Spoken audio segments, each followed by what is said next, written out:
bonsoir et nous commençons par le chapitre des mesures législatives et réglementaires. Sur le rapport du ministre de l'économie et des finances,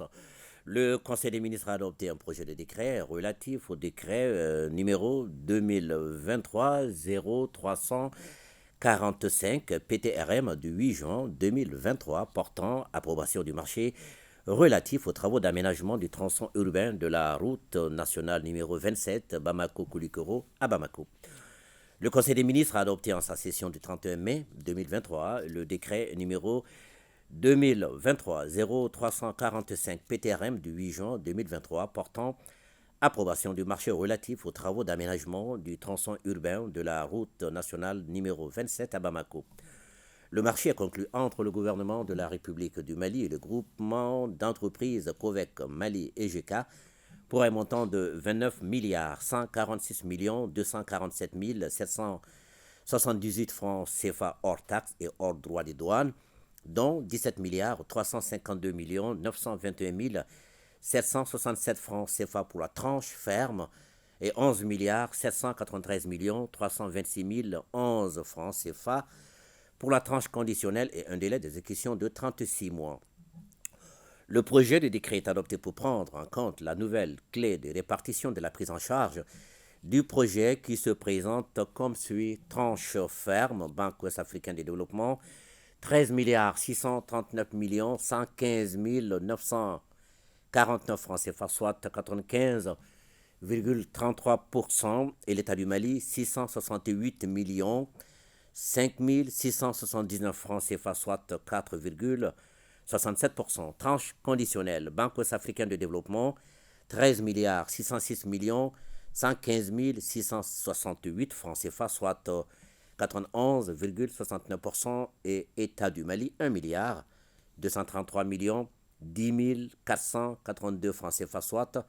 8,31%. Sur le rapport du ministre de l'Urbanisme, de l'Habitat, des domaines de l'aménagement du territoire et de la population, le Conseil des ministres a adopté un projet de décret portant affectation au ministère de l'administration territoriale et de la décentralisation de la parcelle de terrain objet du titre foncier numéro 115 numéro 150 156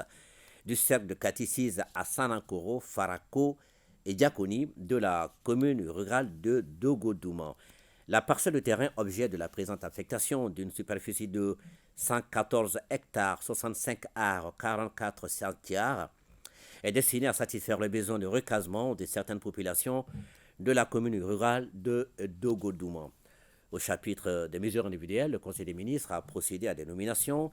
La liste nominative des intéressés est disponible sur le site web du secrétaire général du gouvernement, c'est le www.sgg-mali.ml,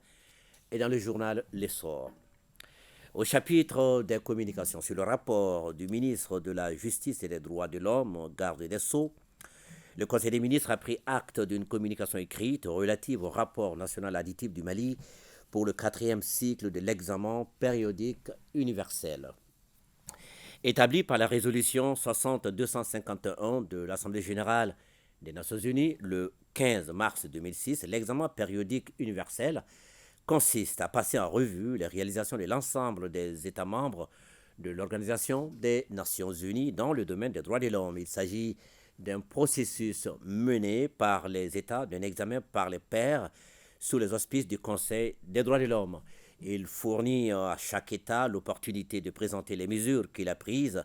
pour améliorer la situation des droits de l'homme sur son territoire et remplir ses obligations en la matière. Un cycle d'examen couvre une période de 4 ans et demi, au cours de laquelle tous les États membres des Nations unies sont examinés. Le Mali est soumis au même exercice lors de la 43e session du groupe de travail sur l'examen périodique universel tenu du 1er au 12 mai 2023 à Genève.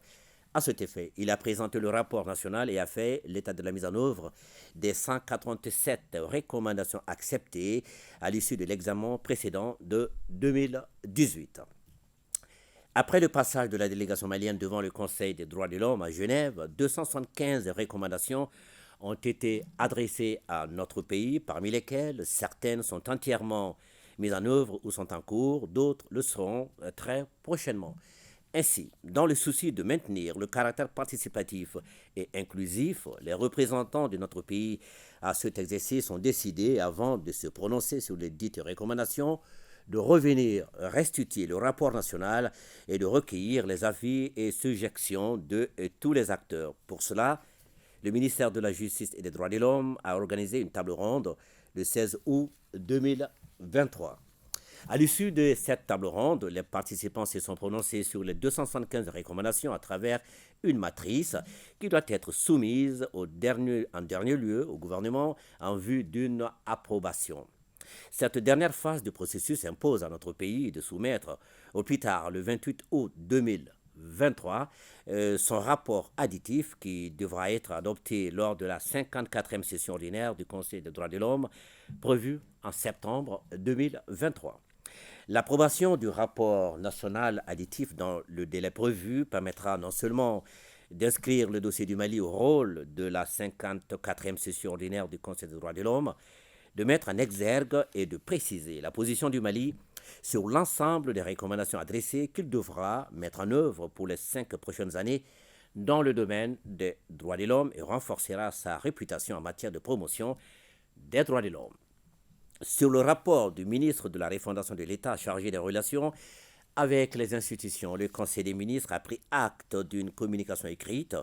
relative à la stratégie nationale de lutte contre la corruption et son plan d'action 2023-2027. Le Mali, à l'instar de nombreux pays en développement, est confronté au fléau de la corruption qui constitue un frein à son développement économique et social. En l'absence de mesures efficaces, la corruption peut compromettre de façon notoire les efforts pour l'instauration d'une bonne gouvernance à cause de ses multiples méfaits, notamment le gaspillage des ressources financières, la baisse de la croissance économique,